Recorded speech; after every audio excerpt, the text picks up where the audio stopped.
Hello friends, আজকে সিজানোতে কী কী রান্না হলো সেটাই শেয়ার করবো বলে চলে এসেছি। এদিকে দেখো সমস্ত সবজি কাটা ও ধোয়া হয়ে গেছে, আর বোন এদিকে মাছ ভাজতে শুরু করে দিয়েছে। আর মাও সকাল সকাল উনুনটা ধরিয়ে দিয়েছিল, কারণ উনুনেই রান্না হবে সেই জন্য।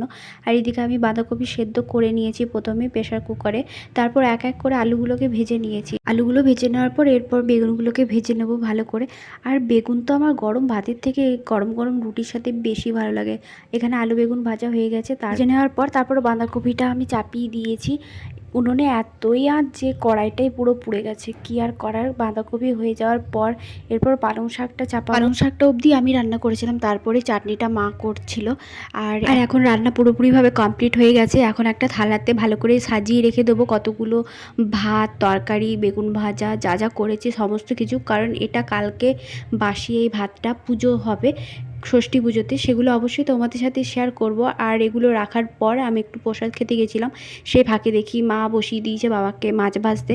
বাবার প্রায় মাছগুলো সবই ভাজা হয়ে গেছিলো, কটা মাছের মাথা বাকি ছিল, সেগুলো ভেজে আমি পুরোপুরিভাবে রান্নাটা কমপ্লিট করে নিয়েছি। আর আজকের এই রান্নার ভিডিও ভালো লেগে থাকলে অবশ্যই একটা লাইক করে দিও।